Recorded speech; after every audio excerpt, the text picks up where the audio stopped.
संस्थापकाय च धर्मस्य सर्वधर्मस्वरूपिणे अवतारवरिष्ठाय रामकृष्णाय ते नमः। जननीं शारदां देवीं रामकृष्णं जगद्गुरुं पादपद्मे तयो श्रित्वा प्रणमामि मुहुर्मुहुः। नमस्तेऽतिराजाय विवेकानन्दसूरे सच्चित्सुखस्वरूपाय स्वामिने तापहारिणे।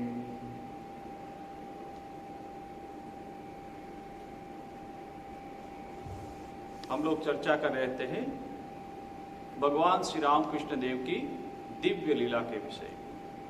उसमें दक्षिणेश्वर और रानी रासमणी के संबंध में हम लोग चर्चा कर रहे थे।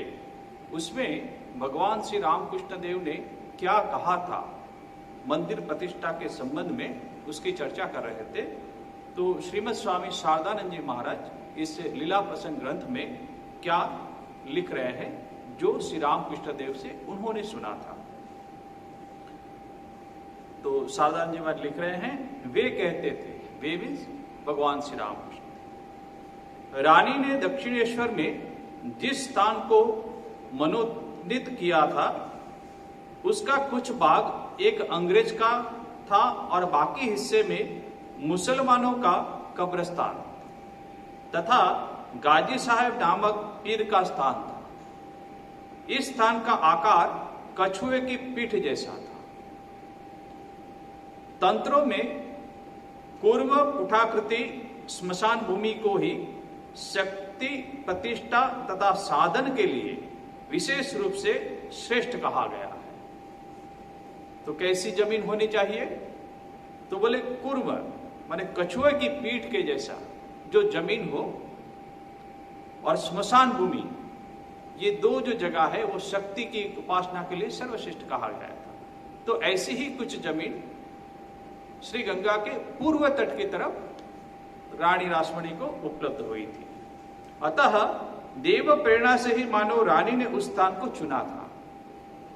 देवी की भी यही इच्छा थी कि इसी स्थान पे उनकी पूजा हो, और देवी प्रेरणा से उन्होंने ये स्थान मिला था। और दूसरी एक बहुत सुंदर घटना हुई थी उस समय, वो भी श्री रामकृष्ण देव अपनी भाषा में कहते हैं,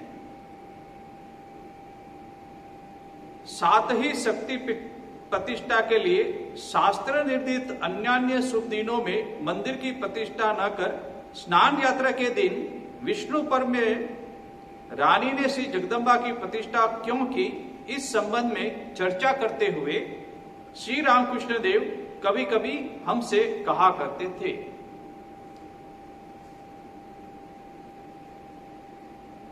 क्या कहा? देवी मूर्ति निर्माण के प्रारंभिक दिवस से ही रानी शास्त्रानुसार कठोर तपस्या करने लगी थी। वे प्रतिदिन त्रिसंध्या, स्नान, हविष्यान भोजन, भूमि शयन, यथाशक्ति मंत्र जप तथा पूजन, ये सब जो रानी रासमणी जब से वो मूर्ति प्रतिष्ठा हो रही थी और उसकी इच्छा थी, तब से ये अपने जीवन में ये सब व्रत धारण करते थे। भक्तिवती तो थी ही रानी रासमणी। तो क्या कहा श्री रामकृष्ण देव ने? त्रिसंध्या स्नान करते थे, हविष्यान भोजन, भूमि पे शयन करना। इतनी बड़ी जमींदार की मालिक थी, फिर भी वो भूमि पे शयन करते थे और यथाशक्ति मंत्र जप तथा पूजन आदि करते थे। मंदिर तथा देवी मूर्ति निर्मित हो जाने पर जब धीरे धीरे अब मंदिर भी बन गया, देवी मूर्ति निर्मित हो जाने, वो देवी की मूर्ति जो है वो भी बन गई। अब जब धीरे धीरे प्रतिष्ठा का शुभ दिन निर्धारित किया जा रहा था एवं उस मूर्ति के टूटने की आशंका से, अब मंदिर कार्य तो मंदिर बन गया मगर प्रतिष्ठा नहीं हो रही, देरी हो रही है कुछ कारण के वश। अब जो मूर्तिकार ने मूर्ति बनाई मां भवतारिणी की, अब कहां पे थी? अब रानी रासमणी को ऐसा लगा कि यदि मूर्ति कहीं टूट जाए, कहीं खंडित हो जाए तो बड़ी समस्या उत्पन्न हो जाएगी। तो मूर्ति के टूटने की आशंका से एक संदूक में उसे बंद कर दिया गया था। एक पेटी थी ऐसा कोई, उसमें उस मूर्ति को कहा कि यहां रख दीजिए इस संदूक में, कि जिससे वो क्षतिग्रस्त ना हो, कहीं टूट ना जाए। इस आशा से रानी रासमणी ने उस भवतारिणी की मूर्ति को वहां संदूक में रख दिया गया। उस समय चाहे जिस कारण से भी हो, संदूक में तो रख दिया। और फिर एक बहुत सुंदर घटना हुई थी। जिस कारण से भी हो, वह मूर्ति पसीने से भीग उठी थी। मूर्ति को पसीना आ रहा था। उस मूर्ति के शरीर के ऊपर, शरीर से जो जल निकलता है जिसको पसीना कहा जाता है, उसके बिंदु दिखाई देंगे।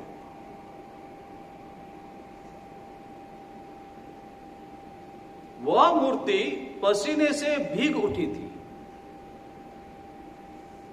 अब वो तो किसी पत्थर की मूर्ति है, उसमें कैसे पसीना हो जाए? मगर किसी कारणवश, श्री रामकृष्ण देव खुद कह रहे हैं,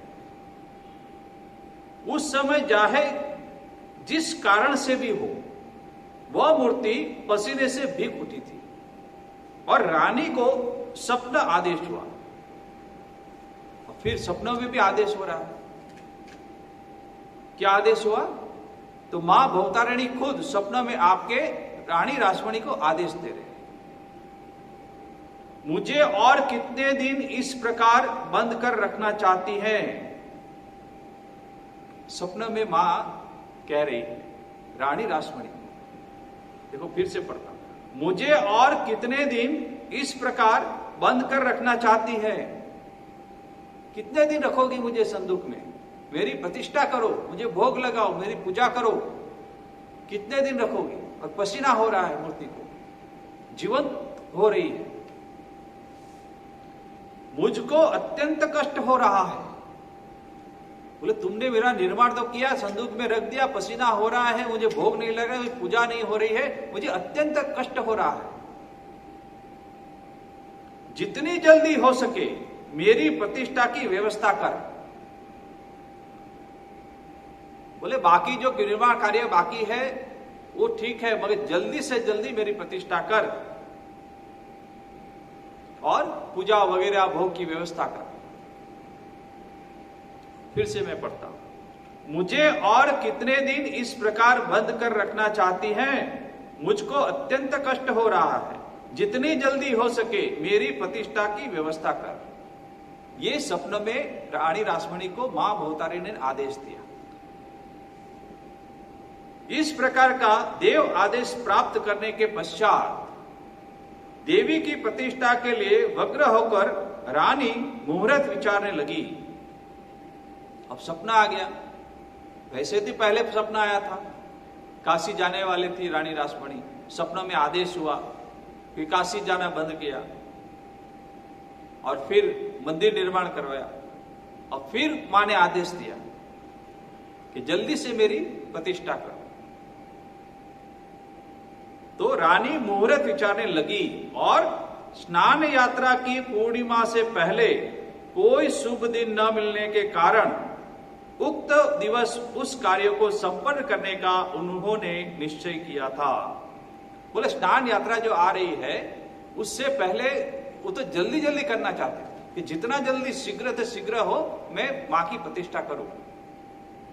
मगर देखा कि कोई शुभ दिन नहीं मिल रहा था, इसलिए बोले स्नान यात्रा का दिन ही उन्होंने तय किया, निश्चय किया। तो ये श्री रामकृष्ण देव ने अपने मुंह से कहा था।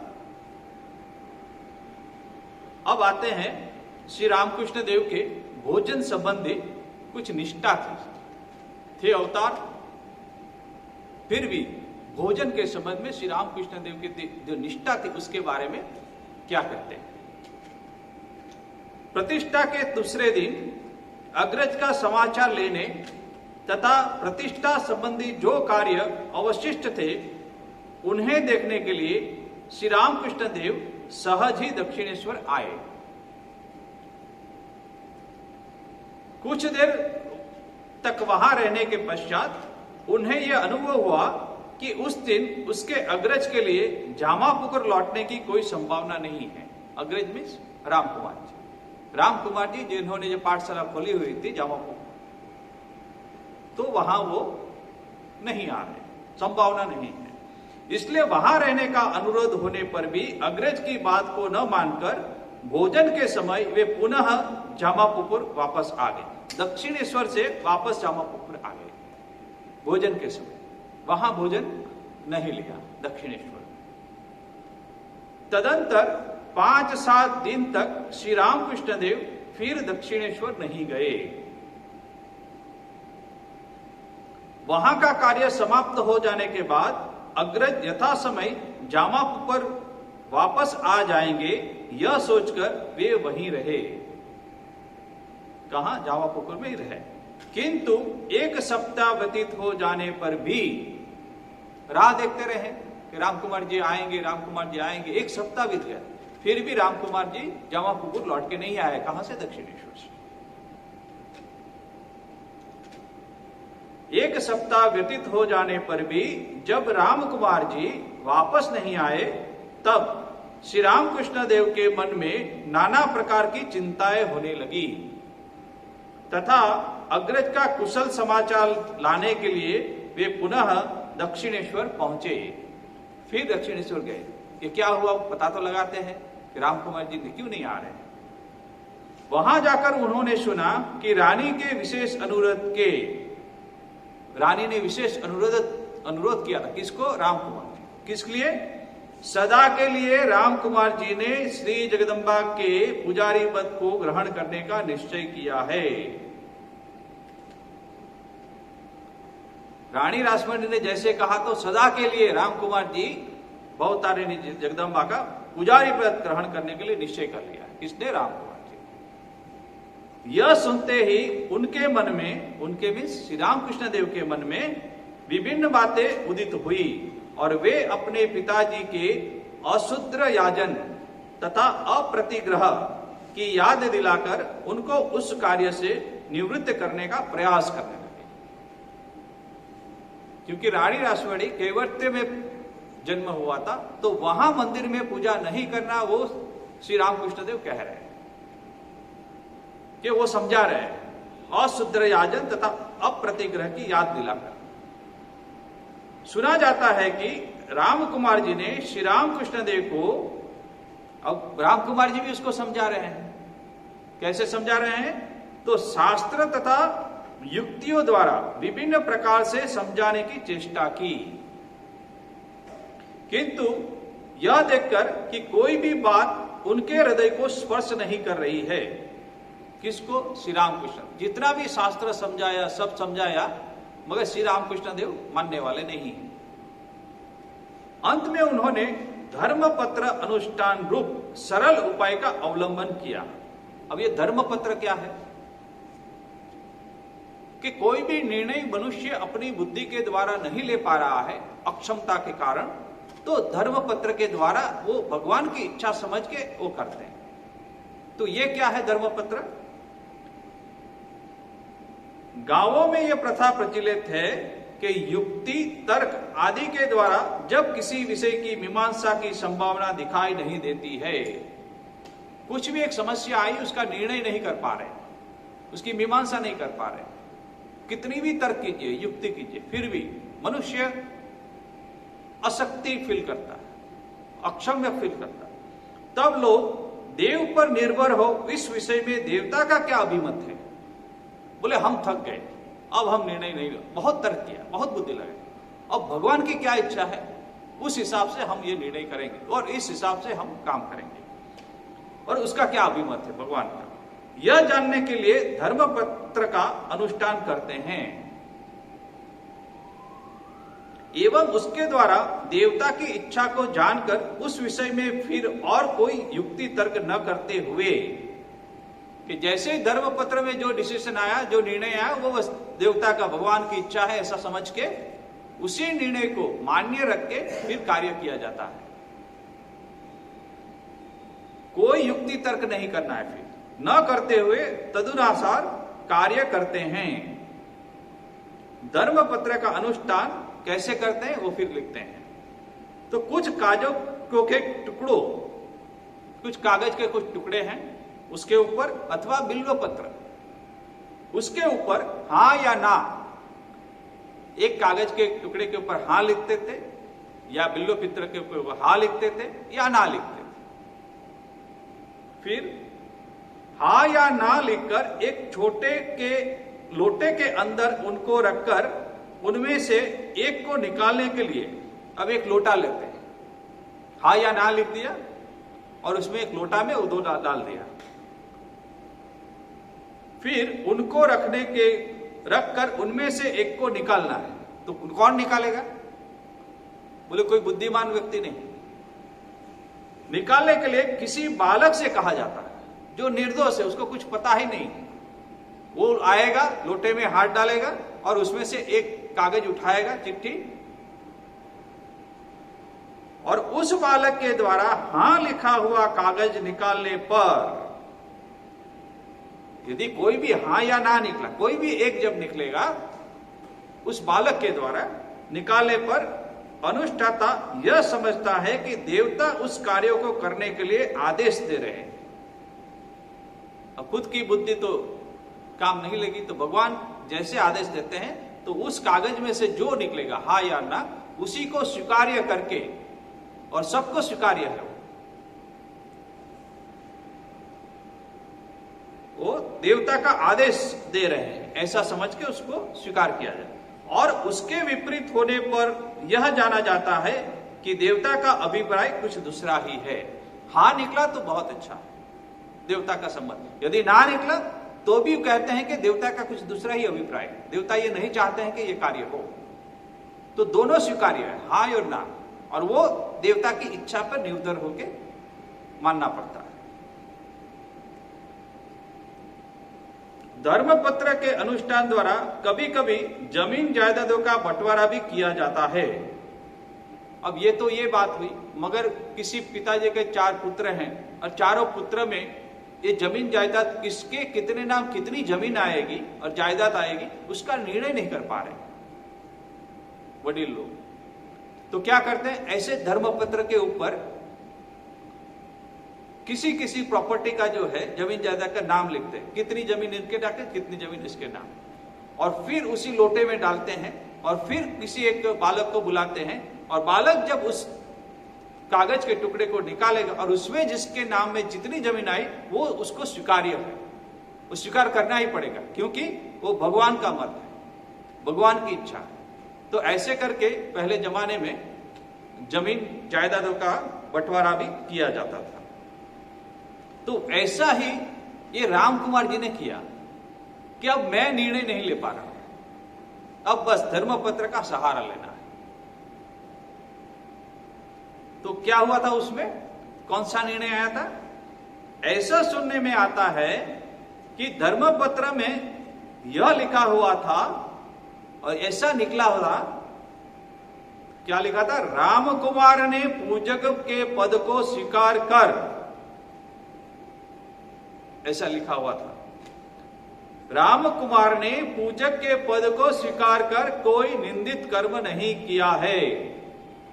नहीं, वो ठीक ही किया है, पुजारी पद जो लिया ठीक ही किया है, उससे सभी का मंगल होगा। तो ऐसे धर्मपत्र में निकला। धर्मपत्र की मीमांसा को देखकर श्री रामकृष्ण देव का मन उस विषय में निश्चिंत होने पर भी श्री रामकृष्ण देव निश्चिंत हो गए कि नहीं, ये मां काली भवतारी का यही आदेश है, कि राम कुमार जी पूजा करेंगे, क्योंकि धर्मपत्र में वो नहीं तो ना निकलता। मगर फिर भी निश्चिंत तो हो गए, फिर भी एक दूसरी चिंता ने उनके हृदय पर अपना अधिकार जमा लिया। अब दूसरी चिंता होने लगी। पुजारी पद तो ठीक है, तो वो क्या थी दूसरी चिंता? वे सोचने लगे कि इस परिस्थिति में संस्कृत विद्यालय का बंद हो जाना अनिवार्य है। क्या पुजारी पद यदि अग्रज यदि करेंगे तो ये संस्कृत विद्यालय बंद हो जाएगा, क्योंकि उतना समय नहीं दे पाएंगे, क्योंकि पुजारी पद का कार्य तो सुबह से रात तक है, तो पढ़ाएंगे कब? तो ये दूसरी चिंता श्री रामकृष्ण देव को होने लगी। अतः उन्हें क्या करना चाहिए? उस दिन झामापुकुर न लौटकर वे उसी चिंता में निमग्न रहे,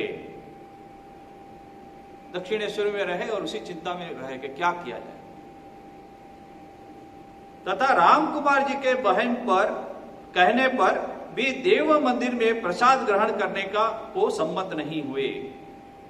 अब दक्षिणेश्वर में रहे हैं, राम कुमार जी ने कहा कि भाई यहां है, तो अभी उन्होंने कहने पर भी देव मंदिर में प्रसाद ग्रहण करने को सम्मत नहीं हुए। कौन? रामकृष्ण, कि भाई मैं यहां प्रसाद नहीं। ये देखिए, ये चर्चा हम कर रहे हैं श्री रामकृष्ण जी के भोजन के प्रति निष्ठा के बारे में कर रहे हैं, इसलिए उन्होंने वहां दक्षिणेश्वर में भोजन करना स्वीकार नहीं किया कि नहीं, हम दक्षिणेश्वर में भोजन नहीं करेंगे। राम कुमार जी ने उनको कई प्रकार से समझाया तथा कहा, क्या कहा? प्रथम तो ये देव मंदिर है, देखो बताइए, ये पहले तो ये देव मंदिर है, और दूसरा क्या है? फिर गंगा जल से रसोई बनी है, और श्री रामकृष्ण देव की गंगा के प्रति बहुत ही भक्ति थी, श्रद्धा थी। तो ये कारण बताए, प्रथम तो ये देव मंदिर है, फिर गंगा जल से रसोई बनी है, सर्वोपरि श्री जगदम्बा का भोग लगा गया। ये तीसरी बात हो कि मां को भोग लगा, ऐसे थोड़ी कि बनाया और तुम खा लिया। ये जो अन्न भोग बना है वो मां को भोग लगा है, उसके बाद तुमको दे रहे।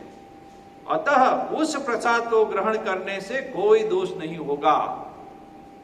ये कौन कह रहे हैं? राम कुमार जी श्री रामकृष्ण देव को समझा रहे हैं, तुम चिंता मत करो, कोई दोष नहीं होगा। किंतु श्री रामकृष्ण देव के लिए ये बातें न्याय संगत प्रतीत नहीं हुई। तुम कितना भी समझाओ, देव मंदिर है, गंगा है, मां को भोग लगा है, किंतु श्री रामकृष्ण देव नहीं मान रहे। तब राम कुमार जी बोले, अच्छा ठीक है, तुम नहीं खाओगे तो उपाय क्या है? तुम झामापुकुर तो जा नहीं रहे, दक्षिणेश्वर में रहना है। तो राम कुमार जी बोले, फिर तुम सीधा मीन्स के सूखा सामान, माने आटा हो गया, ऐसा जो है खाना बनाने के लिए, भोजन बनाने के जो सूखा सामान है, जो सामग्री है, वो फिर तुम सीधा लेकर पंचवटी के नीचे गंगा गर्भ में स्वयं अपने हाथ से रसोई बनाकर भोजन करो। मतलब छोड़ो या मत खाओ, तुम सीधा ले आओ कहां से, और अपने गंगा तट पे बन रह के अपने हाथों से भोजन बना के तुम खाओ। इस बात को तुम जानते ही हो। फिर और एक समझा रहे हैं, राम कुमार जी जानते हैं कि इनकी रामकृष्ण देव की गंगा के प्रति, गदाई जो है गंगा के प्रति बहुत भक्ति है। तो और एक उपाय बता रहे हैं, जैसे ये श्री रामकृष्ण देव मान जाए। तो कह रहे हैं, इस बात को तो तुम मानते ही हो कि गंगा गर्भ में अवस्थित समस्त वस्तुएं पवित्र है। गंगा के किनारे पे जो भी है वो समस्त वस्तु पवित्र है। ये श्री रामकृष्ण देव की भक्ति है गंगा के प्रति। भोजन के संबंध में श्री रामकृष्ण देव के मन की प्रगाढ़ निष्ठा उनकी अंतर्निहित गंगा भक्ति के सम्मुख उस समय पराजित हुई। जैसे ही गंगा भक्ति की बात हुई, गंगा मां की बात हुई, तब श्री रामकृष्ण देव मान गए कि वो सीधा लेके वहां कर सकते हैं, भोजन बना के खा सकते हैं। गंगा भक्ति के सम्मुख उस समय पराजित हुई। कौन सी प्रगाढ़ जो निष्ठा जो खाने की थी वो पराजित हुए, बोले हाँ ठीक है सीधा लेके हम बना के खा लेंगे। इससे पहले शास्त्रवेत्ता राम कुमार जी युक्ति आदि की सहायता से समझा बुझाकर उनके द्वारा जो कार्य नहीं करा पा रहे थे, राम कुमार जी ने कितना समझाया, शास्त्र का सब समझाया, ये समझाया, मगर श्री रामकृष्ण देव मानने वाले नहीं है, कोई उपाय नहीं है। वह कार्य विश्वास तथा भक्ति द्वारा संपन्न हुआ। कौन सी विश्वास और भक्ति? गंगा के प्रति भक्ति और विश्वास।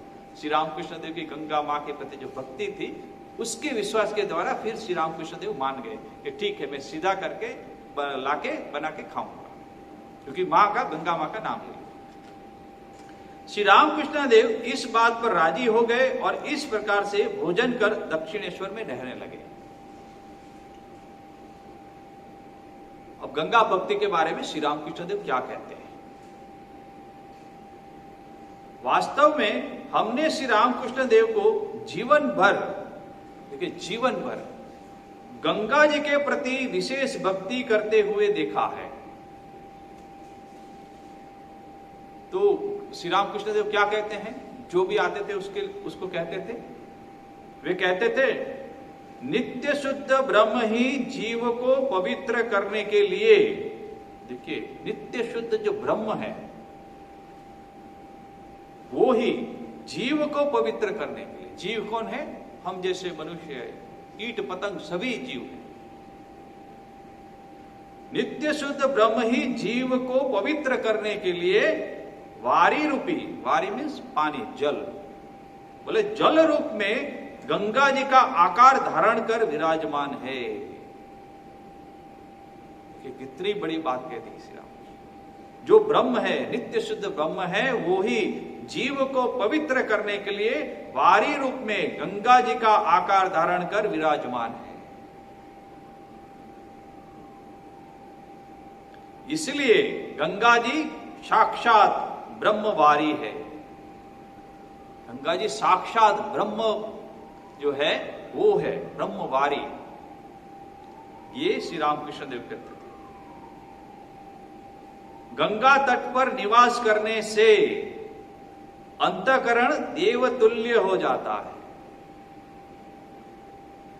माने जो भी गंगा तट पे निवास करेगा जीव, वो उसका जो अंतःकरण है वो देवतुल्य हो जाता है तथा धर्म बुद्धि स्वतः ही स्फुटित होती है।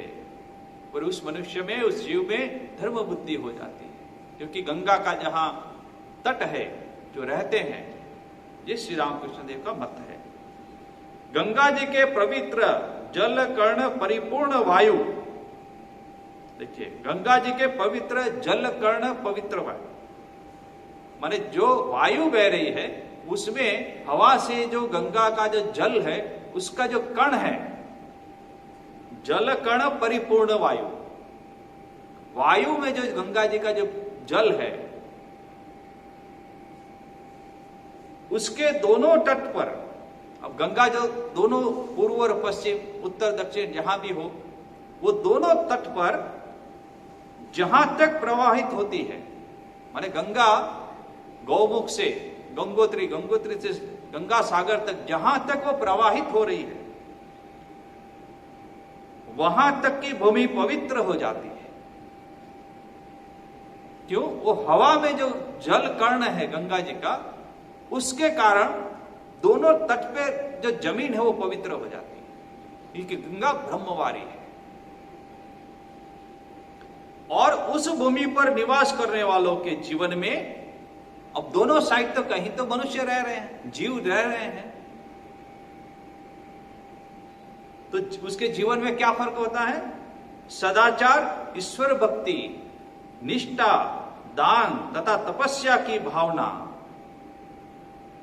अब एकदम हिमालय से लेके गंगा सागर तक, जहां गंगा समुद्र में विलीन हो जाती है, वहां तक दोनों तरफ रहने वाले को सदाचार, ईश्वर भक्ति, निष्ठा, दान तथा तपस्या की भावना शैलसुता भागीरथी की कृपा से सदा ही विद्यमान रहती है।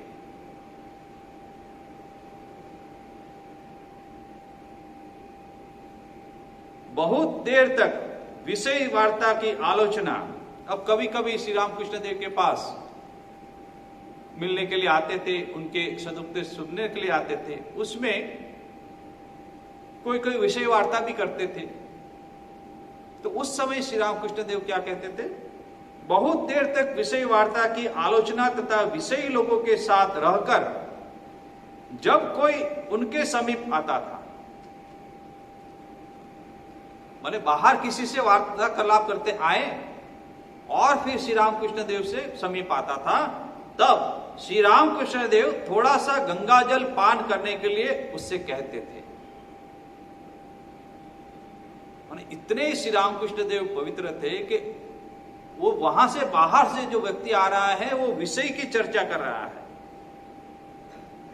और विषयी लोगों के साथ रहकर, वो भी किसी विषय जो लोग है उसके साथ रह के थोड़ी देर के बाद जब श्री रामकृष्ण देव के साथ वार्तालाप करने के लिए, दर्शन के लिए आते थे, तब श्री रामकृष्ण देव उनको थोड़ा सा गंगाजल पान करने के लिए कहते थे कि पहले पवित्र हो जाओ, गंगाजल पान करो।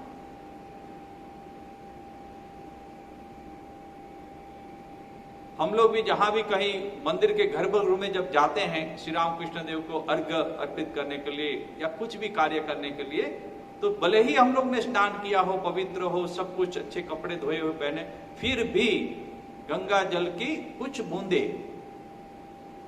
मुंह में छांट के, अपने शरीर के ऊपर छांट के फिर अंदर प्रवेश करते हैं।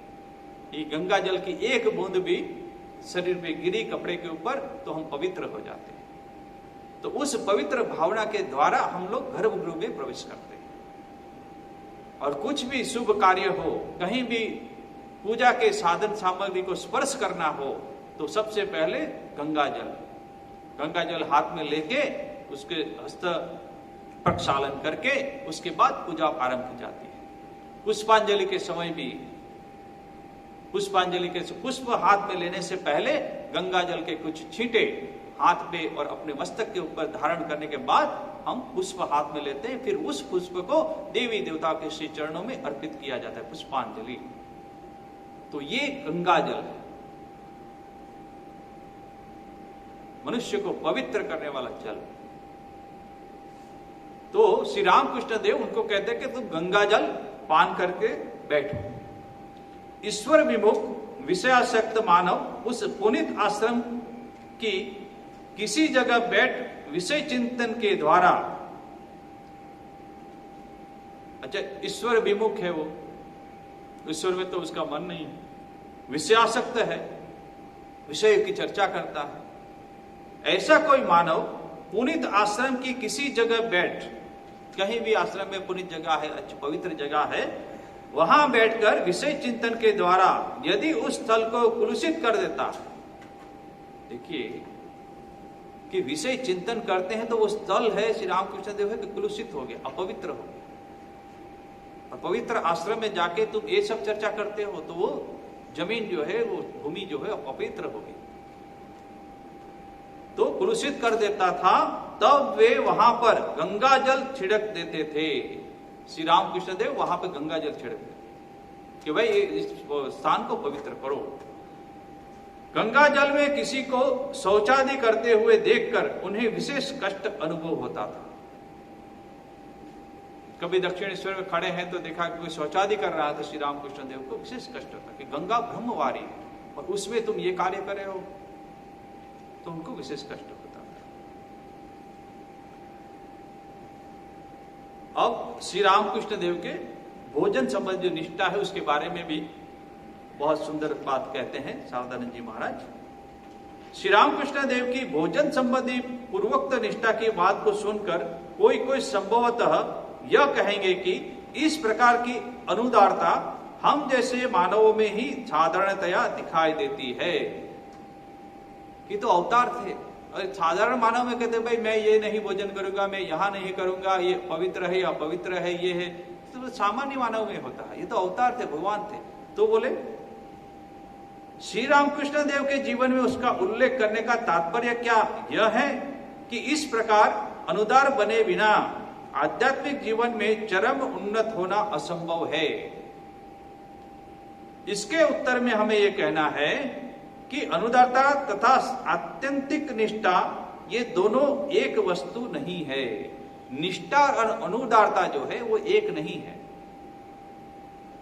ये शारदानंद जी महाराज हम लोगों से क्लियर कर रहे हैं स्पष्ट वाक्यों में। पहले का जन्म अहंकार से होता है, अनुदारता, पहला अनुदारता का अहंकार से होता है, तथा उसका प्रादुर्भाव होने पर मानव स्वयं जो कुछ समझता या करता है उसे ही सर्वश्रेष्ठ मानता हुआ चारों ओर से उसमें आबद्ध हो निश्चिंतता से साथ बैठ जाता है। अहंकार आने के बाद वो निश्चिंतता से बैठ जाता है। और शास्त्र तथा महापुरुषों के अनुशासन में विश्वास ही दूसरों की उत्पत्ति का मूल है। दूसरा जो है आत्यंतिक निष्ठा जो है वो कहां से आएगी? बोलते महापुरुषों के अनुशासन में विश्वास और शास्त्र में विश्वास ही दूसरे की उत्पत्ति का मूल है। उसके उदय होने पर मानव अपने अहंकार को पूर्ण कर आध्यात्मिक जीवन में उन्नत तथा क्रमशः परम सत्य का अधिकारी बनता है। अहंकार को चूर्ण कर और तब वो आध्यात्मिक जीवन में अधिकारी बनता है, सत्य को प्राप्त करना। निष्ठा के प्रादुर्भाव से प्रारंभिक दशा में मानव कुछ काल के लिए अनुदार जैसा प्रतीत हो सकता है, किंतु इसकी सहायता से जीवन यात्रा के मार्ग में धीरे धीरे उसे उच्चतर प्रकाश दिखाई देने लगता है तथा उसकी संकीर्णता अपने आप दूर हो जाती है। इसलिए अब ये बहुत इंपॉर्टेंट है, इसलिए आध्यात्मिक उन्नति के निमित्त निष्ठा की परम आवश्यकता है। बोले यदि आपको आध्यात्मिक उन्नति करना है तो किसी हर एक विषय में निष्ठा होनी चाहिए और बहुत आवश्यकता है। और भोजन के समय में निष्ठा हो या किसी भी समय उसमें निष्ठा हो, तो बोले निष्ठा श्री रामकृष्ण देव के जीवन के निष्ठा संबंधी उपरोक्त परिचय द्वारा यही सिद्ध होता है कि शास्त्र शासन के प्रति दृढ़ निष्ठा रखकर ही यदि हम आध्यात्मिक तत्वों को देखने के लिए अग्रसर हो, तभी समय आने पर यथार्थ उदारता के अधिकारी बनकर परम शांति को प्राप्त करते हैं। उदारता कब आएगी? पहले निष्ठा करो। निष्ठा से तुम परिपक्व हो तब जाके तुम उदार हो। पहले तुमको वो निष्ठा चाहिए।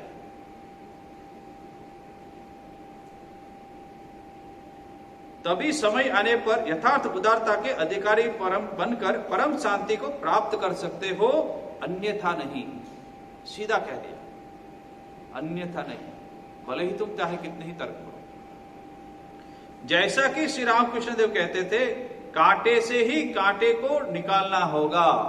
इसका क्या मतलब हुआ कि किसी के पैर में कांटा चुभ गया, अब कांटा तो चुभ गया पैर में, अब उसको निकालेंगे कैसे? तो बोले दूसरा कांटा देखो कहां पे है, तो दूसरा कांटा जो बाहर में है उस कांटे को लाके जो भीतर में जो कांटा चुभा है पैर में उसको निकालो। और उसको क्या करना है? तब क्या दोनों कांटे को घर ले जाएंगे? नहीं, बोले उस कांटे से निकालने के बाद दोनों कांटा को फेंक डालो, उसकी कोई आवश्यकता नहीं। ये उच्च कक्षा का। बोले अज्ञान है तो ज्ञान रूपी कांटे को लाओ और ज्ञान रूपी कांटे से अज्ञान रूपी कांटे को निकालो और फिर ज्ञान और अज्ञान दोनों को फेंकना। ये उच्च अवस्था की बात है। वैसे ही निष्ठा के बारे में जो बोले भोजन के प्रति निष्ठा करने के बाद आपका मन सर पवित्र होगा शरीर, उसके बाद ये निष्ठा भी कोई काम की नहीं, तब तुम उच्च अवस्था में पहुंच जाओ, तब कोई नियम कानून की आवश्यकता नहीं। मगर जब तक आप उच्च कक्षा पे नहीं पहुंचते अवस्था पे, तब तक जितने भी नियम कानून है, निष्ठा है, उसका पालन करना पड़ेगा, तब उदारता का भाव आएगा, उससे पहले नहीं, अन्यथा नहीं। कांटे से ही कांटे को निकालना होगा। निष्ठा का अवलंबन कर ही सत्य की उदार भूमि पर पहुंचना पड़ेगा। शासन तथा नियम का अनुसरण करके ही शासनातीत तथा नियमातीत स्थिति को प्राप्त करना होगा। ये भी जब रामकृष्ण मिशन के जब नियमावली तैयार कर रहे थे तब स्वामी विवेकानंद ने भी ऐसे बहुत सारे नियम बनाए थे।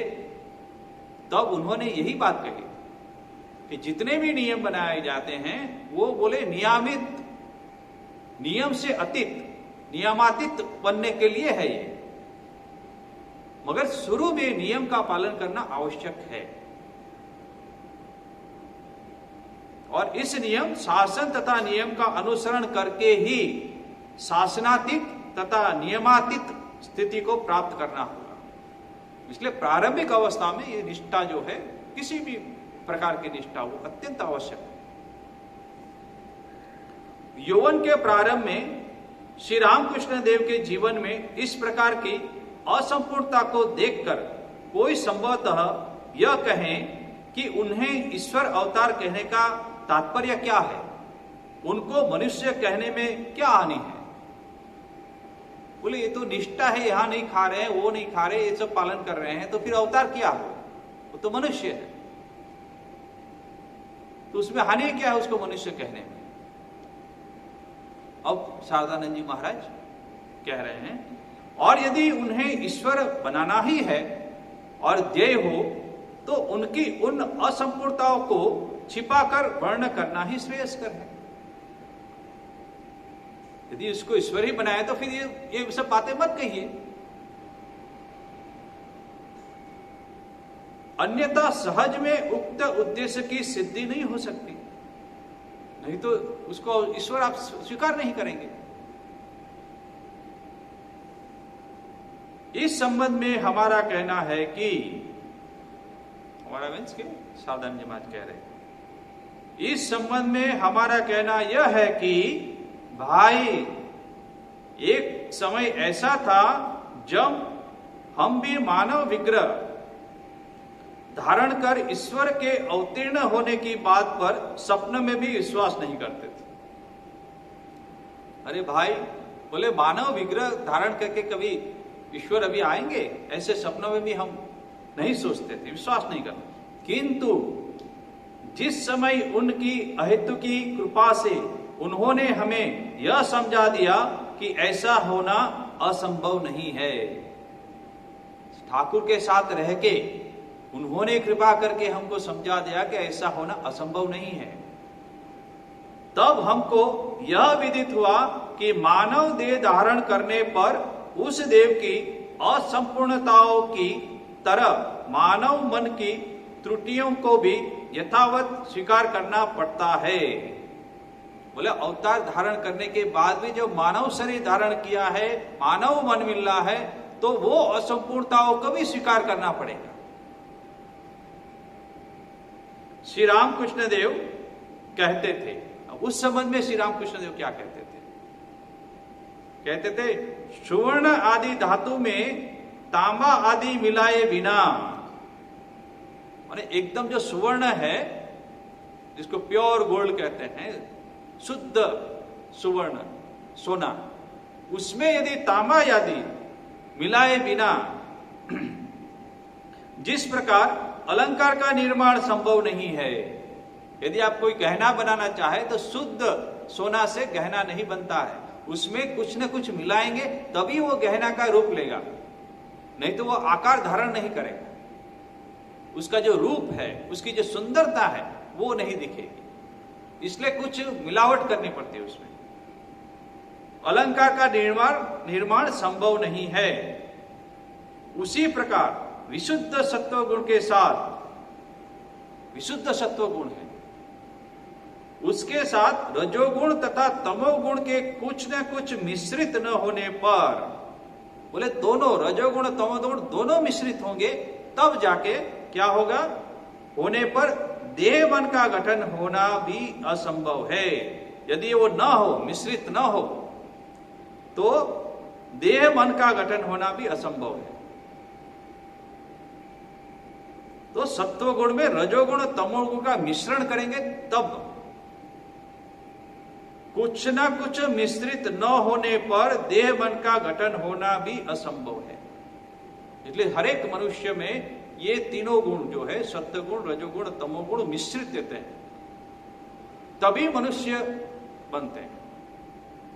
और किसी किसी में किसी किसी गुण की प्राधान्यता ज्यादा होती है, वो अलग बात है। अब उसी को धीरे धीरे सत्वगुण में हमको बढ़ना है। वे अपने जीवन की उन असंपूर्णताओं की बातों को हम लोगों के पास प्रकट करने, अब देखिए अवतार है, मगर उनके मन की जो असंपूर्णताओं है वो भी श्री रामकृष्ण निसंकोच सबके सामने बता रहे हैं। प्रकट करने में कभी किंचित मात्र भी संकुचित नहीं हुए। कुछ भी हो वो श्री रामकृष्ण देव तुरंत बता देते थे अपनी संपूर्णताओं की बातों को। साथ ही स्पष्ट शब्दों में उन्होंने बारंबार हमसे यह भी कहा है। क्या कहा है? पूर्व युगों में राम तथा कृष्ण आदि रूप से जो आविर्भूत हुए थे, जो पहले अवतार हुए हैं भगवान श्री राम और भगवान श्री कृष्ण,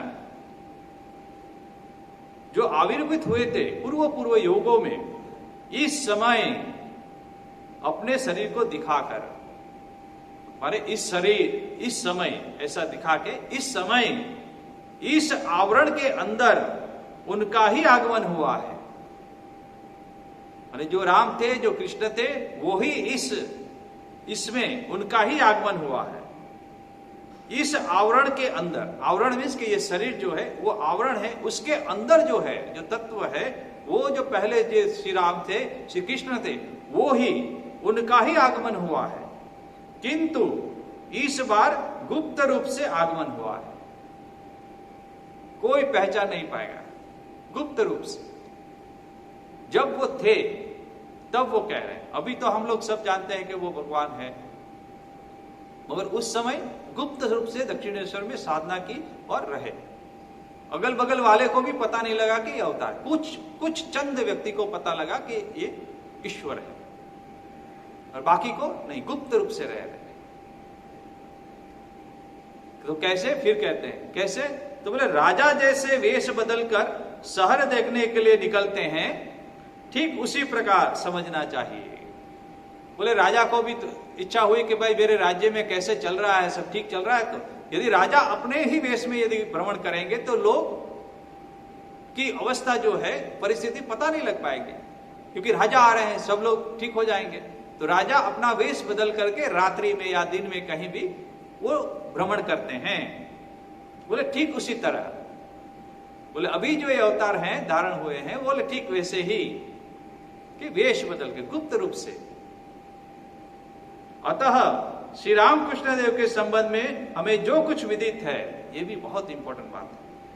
अतः श्री रामकृष्ण देव के संबंध में हमें जो कुछ विदित है, उन समस्त बातों का ही हम उल्लेख करेंगे। देखिए, जो भी आप कहें, अच्छा हो बुरा हो, जो भी मानव मन के अंदर है, जो भी ईश्वर के मन के है, जो भी है, वो सब हम कहेंगे और उल्लेख करेंगे। पाठक, अब देखिए कितने स्पष्ट भाषा में साधारण जी बात कर रहे हैं। पाठक उनमें से जिन अंशों को विश्वास व स्वीकार करना उचित समझे, हम लिख रहे हैं, हम यहां उल्लेख कर रहे हैं इस किताब में। अब पाठक जिन अंशों को विश्वास और वह स्वीकार करना उचित समझे, कर सकते हैं, हमने लिख दिया, आप करना है तो करिए, नहीं तो मत करिए। तथा बाकी अंशों के लिए यथेच्छ निंदा तथा तिरस्कार करने पर भी, देखिए आप भले ही तिरस्कार करें, निंदा करें हमारी बातों की, मगर हमने जो सत्य है वो लिखा है, और पाठक जो इसका जो पढ़ेंगे किताब को, तिरस्कार करने पर भी हमें किसी प्रकार का कष्ट न होगा। वो पाठक की कमजोरी है, मगर हमने ये लिख दिया है, जो सत्य है वो लिख दिया। समय हो गया है, अब ऐसी ही बहुत सुंदर सुंदर बातों अब अगले क्लास में हम करेंगे।